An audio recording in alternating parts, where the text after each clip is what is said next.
Welcome back, everyone, to the Boxing Breakdown podcast. I'm joined with my co-host, Joe Willett, and we are back for another week. We've got a very exciting week of boxing. Are you looking forward to it, Joe? Yeah, mate. Very exciting week of boxing ahead. Can't wait. We've got the big fights, obviously. Dillian Whyte. We've got Cheesman. We've got Campbell's debut. It's such a good week of boxing, and we're also going to cover last week's boxing in Lawrence Okoli winning the Cruiserweight World Championship, which is another British champion we've got. So, yeah, it's going to be a good week. Strap yourselves in. Get yourselves a drink. Sit down and enjoy us waffle, because that's all we're here to do. We're not here to look like professionals. We're just here to have a laugh. Anyway, we've got some questions set up. I hope you're all ready. So, right, let's first dig in. of all, we've got, what do we think of last week's boxing? So, of course, Lawrence Okoli won his World Championship. So, big thing. Thoughts? Yeah, I didn't watch the fight live. I watched the full fight though after. I thought it was a good. I tell you something. I thought it was a hell of a performance by Lawrence Okoli, considering he was going for like a championship on. I mean, he's not been pro for that long. Was it 2017? I believe he went pro. Yeah, correct. I thought he handled it very, very well. I thought he was boxing very well off his jab. I just thought he was too big, too strong for the lad, and then obviously it was a stoppage. But yeah, I thought Okoli could have boxed 20 rounds. You know what I mean? And he wouldn't, and the other guy wouldn't have had a sniff, because I thought Okoli boxed very well. Good boxing brain, good footwork, good picking his shots very, very well. Yeah, I thought he done very well there, Lawrence Okoli. Yeah, very impressive performance. Worked off the jab immensely, and fought the perfect fight for himself. He got the footwork bang on. He's beaten the southpaw at the jab. He always had his foot on the outside, and the other lad just couldn't beat him. There was only one man who was going to be proud champion that night, and that was Lawrence Okoli. Very, very impressive performance, and I think he's definitely. I think he's got a bright future ahead of him. Talking about Lawrence Okoli's future, we've got, where does Lawrence Okoli go from here? Does he go up to heavyweight, or does he unify the division? Your thoughts, Joe? I think if I was Okoli, I think you'd want to unify the division, I think, before going up to heavyweight. That's just my thoughts, though. Maybe he thinks he'll just go straight on heavyweight, but he said on his after fight interview, didn't he, that he wants the unification. Yeah, Breeders. I think he's got to unify the division, and I think he will. I think he's got the ability to. Yeah. But it'll be a tough fight against Breeders. Oh, it will be. Yeah, it's not my favourite division in cruiserweight. I can't lie, but not much in there, is there, at the minute? Nah, it's a bit flat. I don't know. It's not a division I know loads about, and I keep up to date with. Well, I keep up to date with it, but you know what I mean. I don't watch every single fight in the division, but I'll tell you something. That Lawrence Okoli, I think he'll be a force to be reckoned with at heavyweight as well. So yeah, what's next for him? I think he needs to go on to unify the division. If he gets through that and unifies it pretty well, what's next for him after that? I think up to heavy, isn't it? He has to move up to heavy, definitely. I think he's got the size for heavyweight. I mean, I think he'd be not a light heavyweight division. I mean, just a lighter. Yeah, like a light heavyweight around that 16 stone mark. Yeah. Yeah, I think if he does move up to heavy, I think he'll bulk up a bit, though, because he can't be too muscly at the division he's at.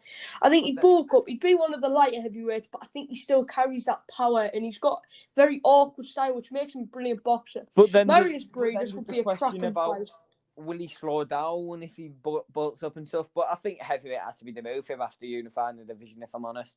Exactly, he's got to bulk up as well to beat him. But Marius Breeders, 27-1, only ever lost to Alexander Usyk, which was a majority decision. So I think he's got most of the belts, if I'd be correct. He's beaten everyone except Okoli. How far do you reckon he can go if he moves up to heavyweight? I think we'll have to see, but if he can bulk up well, beat a few people, I think him and Usyk at heavyweight would be a great fight, because they're both lighter heavyweights. Like, I mean, yeah, yeah, that'd be good. And then, I mean, It never happened. But imagine if they had the bout and then the rematch is that heavy. Yeah, possibly. There's a lot to do at heavy. I think him and Usyk first For me- at heavy, then maybe I think he will become a world champion. For me, I think the thing once you need to AJ think and about. Fury are done. Sorry, I think the thing you need to think about is with cruiserweight. He's worked his way up pretty fast in that heavyweight division. He won't go into the fights with Dillian Whyte, Anthony Joshua and stuff first. He'll go up. I think he'll have to have. He's a got to fight. start on that top 10 and work his way through I think the he'll top have to 10. have a fight like Usyk did. Then he'll have to go maybe for Chizawa or Wallin, and then he'll have to work his way up. Yeah, but I think he'd be brilliant at heavy. I think he'd bring a lot to the division. Yep. Right, got a few more things, of course. So, we've got Frank Warren's event on Friday, which I look forward to watching, actually. I'll watch that. Yeah. We're going... depending on timings for both, we're going to really go for it this week. We might do a Insta Live, follow our Instagram. 100%. Keep up to date with us, because we've got some big guests lined up, and I mean it, like big guests. But on this event, we've got Brad Foster, Dennis Mccann, and we've also got Zach Parker. So, should we start with Brad Foster? Yeah, go on. Right, I'll get my information up, because obviously I have everything down in notes, because got to. When you're doing a podcast, you've got to. So, this fight is being held at Super Bantamweight, and he's against Alvaro Rodriguez. Now, I can't say I know too much about that. I cannot, because I don't lie. But we still want to talk about it, because we will be watching it, and we will do a little post or something. We'll watch Brad it. Foster, 13-0. Yeah. 2 draws in his career. Who's 13-0, sorry? 13-0. Brad Foster, Yes. 13-0-2. But he's the ranked number 1 British Super Bantamweight. So, I don't know too much about him. Alvaro Rodriguez, 10-3. I think he'll beat him, but I can't say I know much about it. You? Yeah, I can't say know much about it either. Exactly. But next up, if it catches my eye and I think it's a really good fight, we'll talk about it. But yeah, we'll see. We'll see if it's actually like good enough to talk about. But we'll talk about. Do you want to talk about Zach Parker? Because I'm a big admirer of him. The bloke is he's 19-0, and he's got a fight coming up this weekend, and I really do look forward to it. The other lad, I'm getting his record up as we speak. yeah, that's the thing with this. For the fight, if you don't know much about, we don't know much about, but doesn't mean we're not going to watch it and tune in and that. And yeah, exactly. Learn. So the other lad, Vaughan Alexander, he's 15-4. He's lost 3 out of his last 6 fights. It should be a Zach Parker win for me. I think he might. I think that Parker will win it. He's had 19 wins and 13 of them through KO, and I think he's a very impressive fighter. Yeah. And someone, honestly, I'd love to get on this podcast, because I'm a big admirer of him. I think he will beat him. I think he might get a stoppage, but you never know. You never know. I guess we'll never know. And then we've got Dennis Mccann, the young up-and-coming lad, 8-0. Only turned pro in 2019. He's 20-year-old, and he's fighting Luis Moreno, 9-1.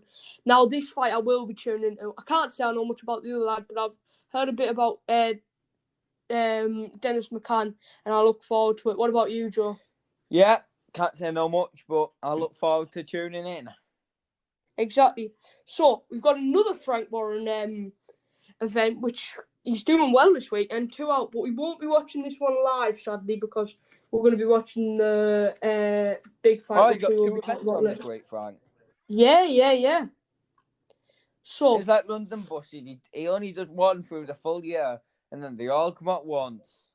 I know, he's done it on the wrong week. Anyway, we've got Willie Hutchinson versus Lennox Clark. Hutchinson 13-0, Clark 19-1. Now, I think this actually could be a really good fight. Yeah, I'll look forward to tuning in. Yeah. It'll be a tough test though for Hutchinson. Definitely. Bit untested.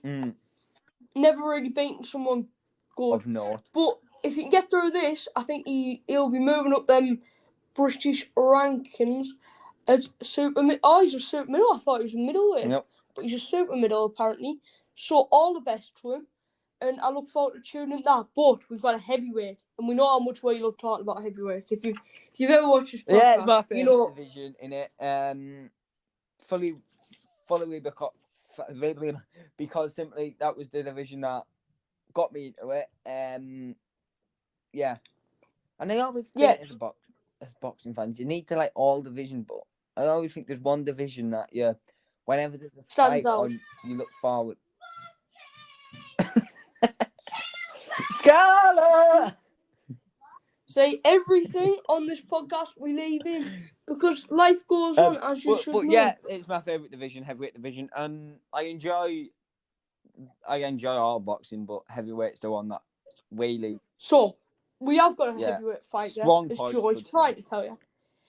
His name's Nathan Gorman. He's British. He's 17-1. Only ever lost to Daniel Dubois. He's a good fighter, not Gorman. A fighter we know a bit about. Don't know anything about the other lad. I can't lie. I believe Gorman's related to Fury, if that's right. I don't know, to be honest. I've heard Nathan Gorman. I think he is related to Tyson Fury. He fought Daniel Dubois. A lot of people thought going into that fight he'd maybe outbox Dubois. Yeah, but Dubois just not got the knockout. Yeah. Dubois was very impressive. Gorman, I can't remember his record off the top of my head, truthfully. 17-1, mate. Beat Richard Larty on the 10th of October. Lost Daniel Dubois. Not bad. Yeah, so he's a good fighter. He's working his way up the rankings. It is a lot. It is a tough loss to take to Daniel Dubois, but I think he'll beat him. I'm quite impressed. Yeah. I think he's a little bit overlooked almost. Yeah. He's working his way up on British rankings, and if he can get through this fight, I think he deserves another decent shot. Yeah. Anyway, what else? Good fight, Gorman. Again, I'd love to speak to. Yeah, someone who has taken that defeat, and I want to know what it's like trying to bounce back from a loss. And when you lose, he was fighting for the British heavyweight title, so a sad battle to lose. But I think he might bounce back, and I think maybe of this. He's had a good few fights and all, hasn't he? Yeah, 17-1, and I'll tell you, he's only 24. So you want to be working with in the future, maybe. Exactly, you've got to take them losses and learn from them. Right. Anyway, we're on the Sky Sports box now, so we're going to be talking about one great fighter right now. His son's making his debut, Campbell Hatton. Yes. What are your thoughts, Joe? Campbell Hatton. I'm not sure how much fights he had. But yeah, he's obviously son of a very good boxer, Hatton. I think he's. A lot of people may think he's underweighted or overweighted. Some people just think he's weighted like he should be. For me, he's a great fighter, Hatton. Great fighter. I'm on about Ricky here, by the way. I'll get on to Hatton. What do you want to say? I thought he was in the wrong era, Ricky Hatton. Oh, 100%. He was a brilliant fighter. But when you're just surrounded by two greats, you're going to really struggle. But it'll be good for Hatton. I know Campbell Hatton straight away. I know it's his debut, but I do reckon he'll have a good, strong following. Definitely, because obviously you're going to follow on from the dad's footsteps, and I hope. I know, he seems a good lad. You know what I mean? Seems very mature. Good crack though. He's doing it for the pride of Manchester. Red and blue, he said. Red and blue side, although he is a blue, which won't surprise you. Blue Moon returns. Let's get on to the boxing anyway. But yeah, don't know anything about who was fighting, but I've seen. No, I can't. I've seen the live workout. I thought Hatton looked good on the pads. I thought he looked quite fast. We know that he's going to bring a similar style to Ricky Hatton, so we've heard. Hatton did say that he'll have to use his boxing more, so he don't get caught every fight like he did. But yeah, I look forward to seeing Hatton. And people say that a lot of people say that he's only known for his dad's footsteps and stuff. But I've seen a few people in comments and stuff say that if you watch Hatton's amateur fights, you'll know what he's all about. So I look forward to seeing what he's all about. Yeah, I've heard some good things about him, and Obviously his dad, very good fighter. He's a super featherweight, but you never know, he might bulk out. The lad's called Jesus Ruiz. I think Hatton will stop him. Obviously his dad, an absolute great, very prideful British boxer, who obviously our older viewers or our viewers as parents will know a lot about. What an era to be around. When we had a question once, Joe would have loved to have been around in obviously the Cambo. I mean that Hatton I believe era, I did say before. where it was all the British yeah, hype around him. I did say how much I like that, and yeah. Yeah. So obviously, took a defeat to Pacquiao, took a defeat to Mayweather. A few other losses it's good anyway. that he's not. But He's not trained by Ricky, is he? Matthew Hatton, I believe, is he's not. Campbell's trainer. Ricky's his manager, I believe. But yeah, it's going to be good to have that. Yeah. I think they'll all be close, but it's going to be good to have that. I wouldn't say biased head because anyone in the family, but good to have someone who's not his dad, and it'll be good to see how he works his way up the pro ranks. Exactly. Ricky Hatton, obviously a very great boxer, 45-3. Shouldn't have done his last fight, but Mayweather referee wasn't the best. If he could have got the pressure on him, you never know. It could have been a different night. But Mayweather will always have them referees. If that was in Britain, I'm saying it, that would have been Floyd Mayweather's hardest night ever. But obviously, we know what America's like. And then lost to Pacquiao in a convincing manner for Pacquiao. We best not talk about. Yeah, but Pacquiao's an absolute great, and then took a fight 3 years later, which he shouldn't have, but I class him as a very, very good welterweight. Anyway, on to the next fight. I'll tell you what it is. Fabio Wardley versus Eric Don't know much Molina, about any of heavyweight clash. Fabio Wardley, 40? No, he's not 40. He's 26, and he's from Ipswich. He's 10-0. He's fighting Eric Molina. Eric Molina, not a journeyman, but not like one of the great fighters. But the bloke's 27-6, but he's lost. He's been in the ring with Anthony Joshua. Has he? So yeah, Eric Molina. In 2016, he got knocked out in the third round. He's been in the ring with Dominic Breezer as well. Right then. So, well, yeah, he, obviously one of them people who will give people tough fights. You can't fight Dominic Breezer and Anthony Joshua and be shit. Exactly, and 27-6, he's still a very positive record. So I think it'll be Fabio Wardley's toughest test. I think he'll get through, but should be good. That is a fight I'm actually really looking forward to, and I think it's going to get really overlooked, and I'm quite excited about that. So tune in for the Molina fight. Right, we're on the Ted Cheesman versus JJ Metcalf fight for the British super welterweight title. Go on, Joe. Look forward to seeing it. Cheesman, good boxer. Yeah, I think it's going to be a great fight, and it will get overlooked if you like with the main event, and then there's obviously other great fights on. Without going off topic again, Eddie's whoever wins this, Anthony Fowler wants to fight. Without going off topic, Eddie's putting on a real good show. Oh, I know. I'm really looking forward to this. And Eddie Hearn's really promoting this fight because I think this could be a really good fight. And obviously, Anthony Fowler last week who got a really impressive knockout. He wants to fight the winner out of this fight because he wants another shot at the middleweight title. The stats up now. I mean, I don't want to get anything wrong. What's Cheeseman's record, Connor? 16-2-1. He was 15-0. Fought Sergio Garcia, got beat on unanimous decision. Then he drew Kieran Conway and that was a split decision draw. And then he lost to Scott Fitzgerald. And then he beat Sam Eglinton. He spoke and he said he was really sad. He was on like a 3 bad. He thought like no luck was going his way. And then he beat Eglinton. And he said he's really fired up for this fight. I can't wait for it, mate. And the other lad's 21-0. We look forward to seeing it. It's going to be a good event. Yeah, exactly. The other lad's 21-0. I'm hoping Ted will win. Yeah, I'm backing Cheesman, but it's going to be a very tough fight. I could even see a draw here. Right, what else have we got? I'm sure. Okay, we're on to we've waffled for a bit because we didn't want this to be a short podcast. We're not on the main event already. 20 minutes is due. We are on the main event, so far, the waffle guys. We just want to long our episodes out. It's not like we get paid for this. We do this for the fun of it. It is quite fun. This is the main event. I've been waiting for. I've been waiting for this Seriously, I've been the waiting one for this we for are a looking week. forward to. And yeah, I've been. We were promised it so many times.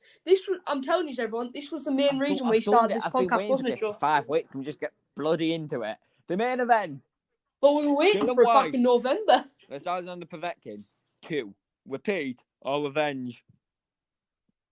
Very true. For the WBC Interim Championship to be number 1 for that WBC bout of Tyson Fury. I think it has been confirmed that you will have to wait for the 2 fights of AJ and Fury before White can come in causing any complications. Or Povetkin. Yeah. Depending on who wins. I want to say as well, I felt sorry for Povetkin in that first fight because he won the fight. He put on a good knockout. And he wasn't the talking point. About White. White's okay. White will be back. White be back. Just look at what Povetkin's done. He just knocked out the golden boy of that time when Joshua was, I wouldn't say inactive, but of that like month. Whilst Joshua had just rebuilt his career by winning the championship back into Eddie's back garden and knocked out one of Eddie's big main fighters. Yeah.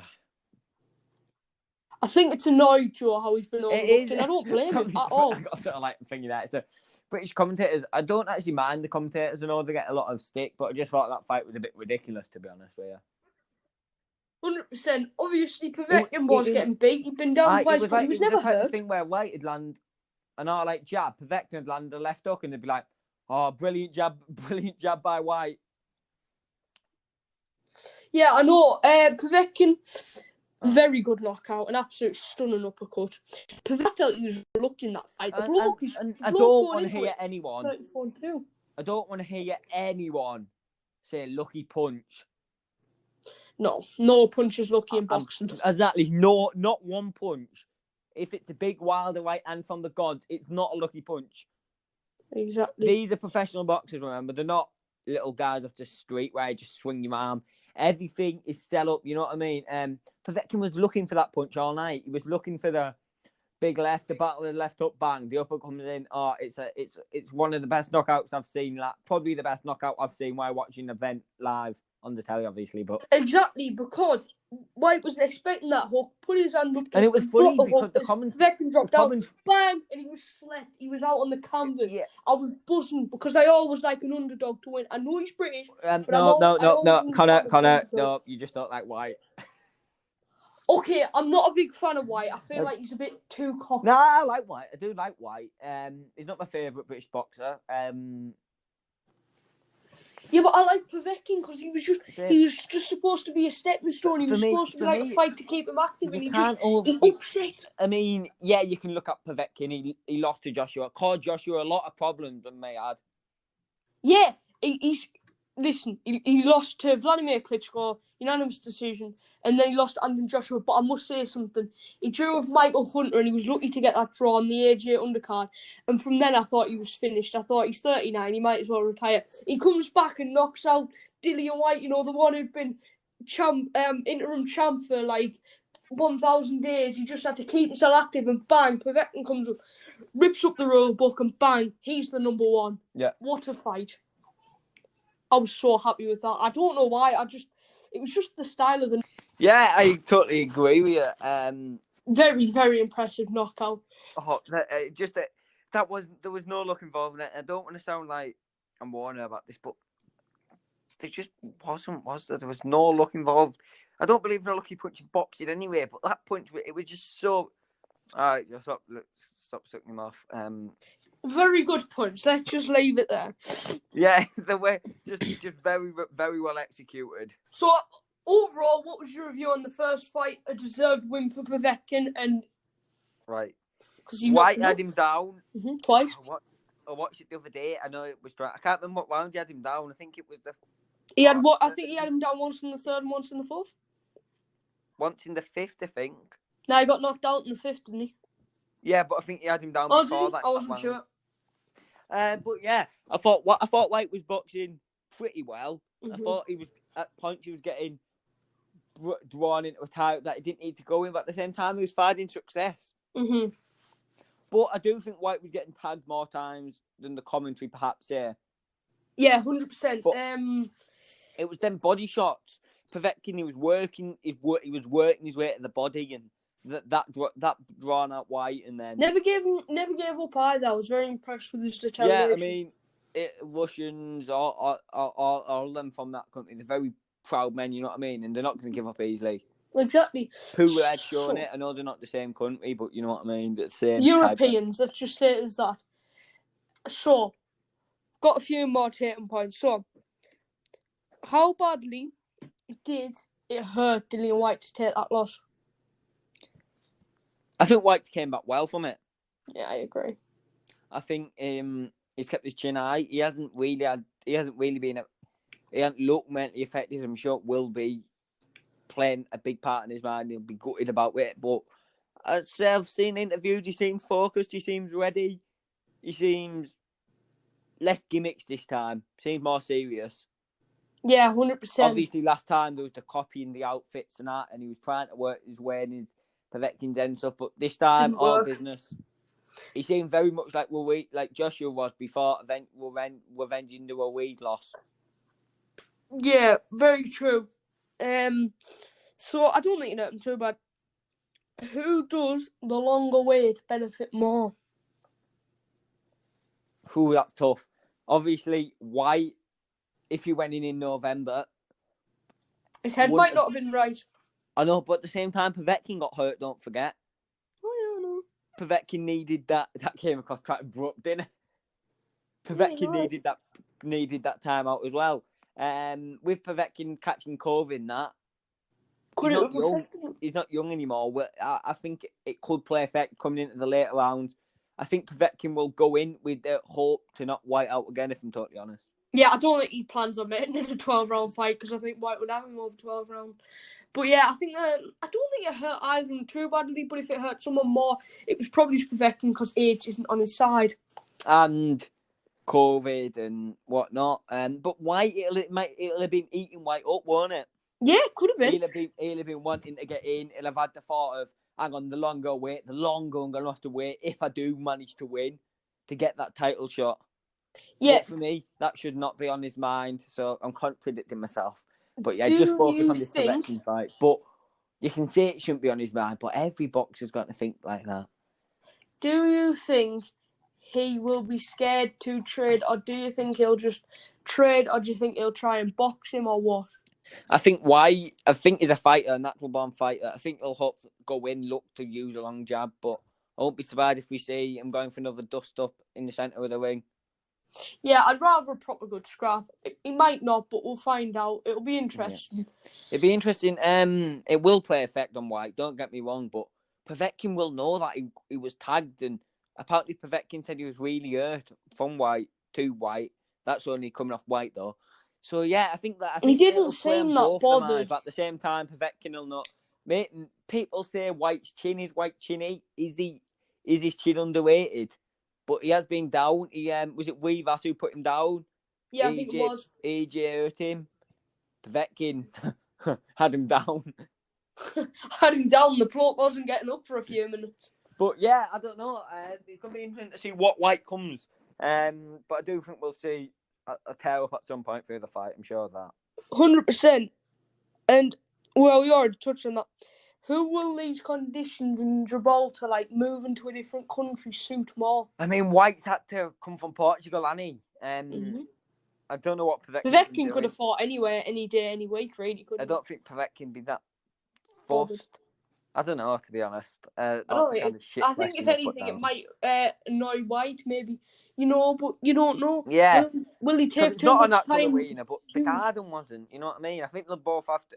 To be honest, I don't think that can bother any of them. I think the professionals, it's a very big event, very big stage. They both have to not let any of that eat them up, and they have to go out and put on a good boxing show, not let any of that bullshit bother them. Exactly. And overall, how do you see the fight going? Right. I think right throughout the week that I've seen him, he has felt very laid back and relaxed. Mm-hmm. But he did last time. Whyte is a laid back, relaxed. Yeah, he's a very laid back guy, isn't he? Yeah. For me, the fight, it's so hard to predict this one. I normally know, or if I don't know, I'll normally talk shit. I don't know. You could either see Povetkin outbox Whyte, Whyte outbox Povetkin. You could see Joshua. You could see Povetkin Joshua not and Whyte out. Amos. You could see Whyte not Povetkin out. So what's going to happen? If you had to pick, I think White's going to put things right, and I think White's going to knock Povetkin out. Wow, he eventually got to an answer. About time, I think Joe. they'll stop him. But like I say, I'm so drawn in the middle. I don't know. It doesn't seem like fight week because I don't know anything. You know what I mean? It's like Right, okay, right. We get your point. I will speak now. Taking the first fight into consideration, and I know you're going to speak, but I'm going to try and speak a bit more sense. It's just so hard to call. Like I said, I do think White will avenge it, and I think it might be a stoppage more than anything. I don't think it'll knock him out, but yeah, it's all on. Right, everyone, as you can tell, Joe doesn't have a clue, so he's trying to waffle his way out to say he doesn't have a clue, but he wants to act like he has a clue. But he's stuck between them. Is White still a pay-per-view fight if he loses? Yes or no? No. I think yes, because I think they'll still have a big enough following, and I think he'll have to work his way up, but it'd be very, very tough for White. I don't think he should be. I think he's going to have to go back to fighting top 20 people, then top 10. Then once he gets back to fighting top 5 people, then he can be top 20.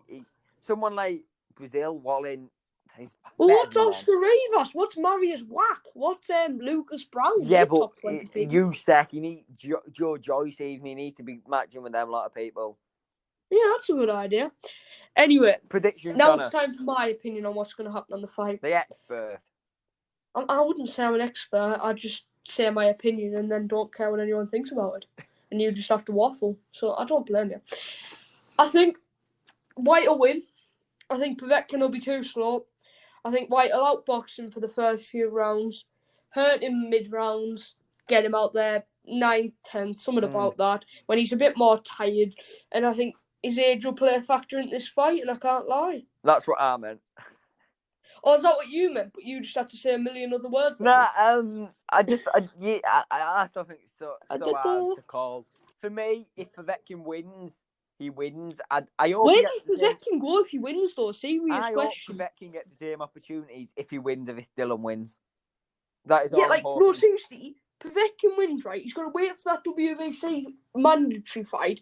That won't be for another year and a half. Oh. In a year and a half, he could be 42, 43. Yeah, it's long, innit? It's a bit mad. If he wins, it doesn't go anywhere. If White wins, he could go somewhere. It's better for the sport if White wins. But I'd still I just love the underdog to win. I'm a big fan of underdogs. Yeah. Underdog stories make me quite happy. Is he the underdog after that big knockout? Well, yeah, he's still the underdog. White's still a favourite on the odds. Is he? Yeah, massive favourite. That's mental. Not really. But yeah, I mean, I can't say that. I actually think White will win. But yeah. Yeah, so he is naturally the favourite, but Povetkin a very good fighter. For me, I will not think be he was surprised underestimated. if any of them win, and if it's point, first round knockout, last round knockout, I will not be surprised. Honestly, though, it should be an absolutely brilliant fight. I think I've seen this from Elusive again, but I think I do think this is right. Regardless of the country being Gibraltar, I think Povetkin will have to have a handy lead to win on points. Oh, 100%. He's going to need to put a boxing masterclass on to win. I don't think he can do that. Who knows, eh? We don't know, but I just don't think that the judges would give it to him, if you know what I mean. Yeah. I think he needs a knockout, and I think he's going to struggle. But it should be an absolute class fight. So we've got loads of boxing to watch this weekend, everybody. Yeah. Thank you all for watching this. I'm sorry Joe had to waffle so much. I don't know what's happened to him today. Don't know what's happened to him today, everybody. I mean, it was still a good episode. I know something about, so let me at least get a few words in. Not like the Heaney one. A few words, about a million not words. Not like the Heaney one. See, we're not here to argue, but we are basically. But if you're still here, I don't know what you're doing. Please go and do something a bit more productive. But drop a like first, and then comment, because we do make good content. Comment. We want a comment. I'll pay you. I won't really. We've already had a comment, but it was a nice comment, positive comments. Even if you want to call us, no little dodgy spam links. Yeah, no spam links. Just. Even if you just want to call us twat, we'll take a comment. I mean, so let's be honest. Thank you for watching this episode, everybody. Right. This has been the Boxing Breakdown. Fuck off. Yeah. So we'll see you on the In next a bit. episode. Goodbye.